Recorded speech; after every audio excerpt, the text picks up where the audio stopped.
pick up pocket queens in middle position an hour and 20 minutes into our 5-10 table and about 3 hours into our session as a whole. The straddle's on, onto the gun +1 raises to 60. We can mix between calling and 3-betting, however most of the time we'll 3-bet. We make it 200. I got off to a slow start at this table and I'm in for 3,800 total, so I'm stuck about 600 at the moment. The big blind cold calls a 3-bet. He'll have some ace queen and some ace jack suited hands, plus a lot of small to medium pocket pairs. Onto the gun +1 also calls. I put him on a similar range. We're going 3 ways to the flop in position. It comes 10-7-6 rainbow. We've got an overpair, but there's a pretty scary flop for us when we have 2 opponents who called our 3-bet pre-flop, and the board connects with a lot of middling type of holdings. Checks to us. I'm really conflicted about what to do. On one hand, it's unlikely that our overpair is going to improve on future streets, so betting for protection against overcards or 4 to the straight coming out is important, but I also don't want to get blown off the pot by betting and facing a check raise from someone who has a set, or maybe a hand like pocket 8s that might turn their pair and a gutter into a semi-bluff. I check back mostly for deception, but also to gain more information about what our opponents could have. The turn is the 6 of diamonds pairing the bottom card. It's a great turn for us because it's now way less likely that one of our opponents flopped a set. There were 9 total set combos that the big blind and under the gun +1 could have had on the flop. That number has now been reduced to 7, making it 22% less likely that we're beat. Since we didn't get 4-bet pre-flop, there's almost no way that we're up against pocket kings or aces. The big blind takes a stab for 325. He's not the only person interested in putting additional money into the pot. Under the gun +1 calls. After under-repping our hand on the flop and getting a great turn card, there's a very good chance we've got the best hand.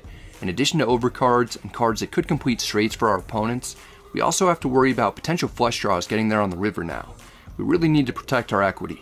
If we're beat, so be it. I raised to 900 in a spot that probably looks very suspect after checking back the flop. If the big blind jams for 1400 on top, we'll have to call it off.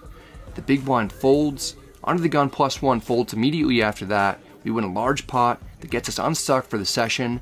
We go from being down several hundred to being up 500, and we're not looking back. Next we've got king jack suited under the gun +1. The straddle's on. I raised to 50. The big blind calls. The under the gun straddler also calls to close the action. We're going 3 ways to the flop in position. The dealer puts out king jack 8 with 2 spades and a club. We've got top 2 pair and a backdoor flush draw.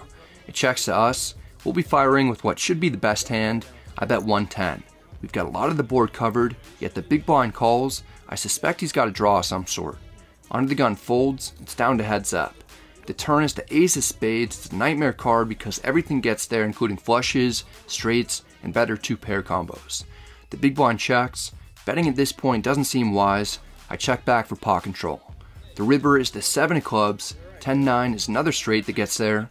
The big blind checks. I doubt he'd do that with a strong hand that has our 2-pair beat. I'm going to do something a little odd. I put in an overbet to 525, partly because we've got the best hand that we'll ever have, and our line looks weird to potentially get another crying call by the same opponent who made a crying call in the previous hand when we had 2-pair and 4 to the straight were on board. But mostly, I chose this sizing because I forgot how big the pot was. For some reason I was thinking that I bet 210 on the turn rather than 110. The big blind folds. We get another win to keep moving in the right direction. It's time for a $25 double board PLO bomb pot. We've got ace 10 6-4 with 2 diamonds in middle position. The first flop comes king jack jack with 2 diamonds. We've got a flush draw and a straight draw there. The second flop is ace 8 7 with 2 spades and a diamond, where we've got top pair, a double gutter, and a backdoor flush draw. Kind of just medium strength hands on both flops. It checks to the cutoff Jay Win, who's a lodge regular and poker vlogger as well. He bets 75 and it's 200. The button calls, under the gun calls, and under the gun +1 also calls. We're getting quite the price. I call to see if we can improve. We're going 5 ways to the turn. The top one is the queen of diamonds, giving us a flush that I'm not all that excited about on a paired board.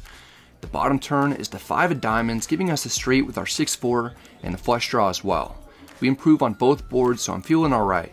It checks to us. We're probably best on at least one board.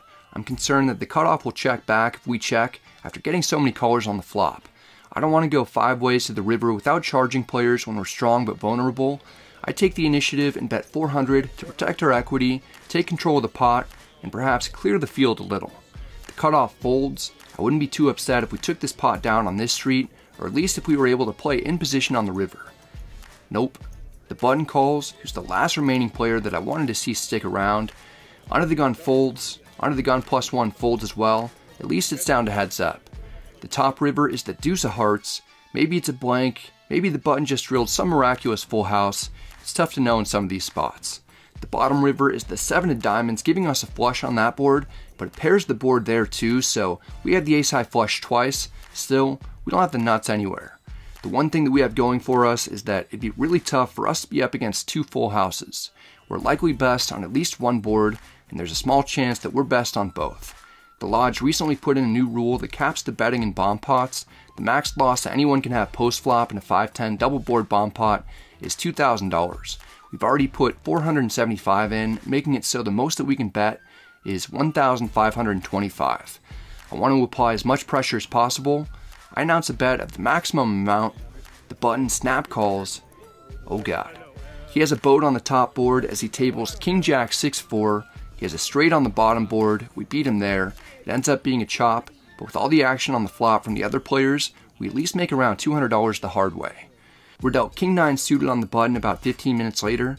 The straddle is on, and the same opponent who we beat in the last hand raises to 60 from the cutoff. Our hand should be a pure 3-bet under these conditions, but we miss it and just call. The under the gun straddler calls as well. We're going 3 ways to the flop in position. It's 4 deuce deuce rainbow, about as uninteresting as it gets. We all check. The turn is the jack of spades, giving us a flush draw. Under the gun checks, the cutoff checks. We could take a stab at it. This time, I choose to try and realize our equity. I check back. The river is the 9 of clubs. We break the flush draw, but we pick out the pair. Under the gun checks, the cutoff checks. There's almost no way that we'll be beat when it checks to us 3 times. This is a spot in which it's relatively safe to go for value, second pair, and multiple opponents. I bet 75. Maybe we can get looked up by a worse 9, or perhaps a smaller pocket pair that doesn't believe that we've connected. Under the gun looks like he's trying to pass a kidney stone as he makes the call. It's pretty clear he's not that strong. I figure that we've got the winner. The cutoff is tired of watching us win pot after pot against him tonight. After checking 3 times, he all of a sudden decides to rep a big hand and raises to 450. The story he's trying to tell is more fictional than Garth Brooks' career as Australian rock star Chris Gaines. That's right, we're throwing that reference back. I mean, have you seen this picture of Garth Brooks? Anyway, this is a fun spot to bluff catch. After only a few seconds of thinking, I call for 375 more. Under the gun folds immediately, and the cutoff mucks immediately. He doesn't even want to let us know what he has or find out what we called him light with. It makes me a little sad because a big part of me wants to let him know that we owned his soul. A bigger part of me thinks that it's more fun not to show it all. We take down a larger pot than we should have. These are key spots that might not be all that intuitive for a lot of recreational players. It's a pretty easy decision to call when you think back on the action of previous streets, coupled with the fact that we have removal to a hand like pocket 9s, pretty much the only likely hand that the cutoff might have played that way that has us beat, but even that's a stretch after he checked the flop. Here we've got pocket 5s in the big blind with the straddle on. The button puts in the raise to 75. Our hand from the big blind should almost always be a call. We match to 75. Under the gun isn't pleased with that amount though. He 3-bets to 300. The button calls. We're getting 3-1 on a call. The 3-better is really deep and we've got him covered. I call for 225 more to set mine. We're going 3 ways to the flop out of position. The dealer puts out 8-7-3 with 2 diamonds. We pretty much completely brick it aside from having some backdoor draws. I check. Under the gun might have air, or we might be concerned that the button has a set, or maybe that we have a set, and that would be a reasonable fear because I would have played pocket 8s, 7s, and 3s the same way. He checks. Glad to see that. The button also checks. There's no way that she has a set. The turn is the king of clubs. This may have connected with one of the opponents if either of them has ace-king or king-queen type of hand. I check. Under the gun checks again. It's looking a lot like he has ace-queen or worse. The button checks back. I doubt that she has much either, but she could have a hand like pocket 10s or 9s. The river is the 4 of diamonds. It's an interesting card because the flush draw gets there.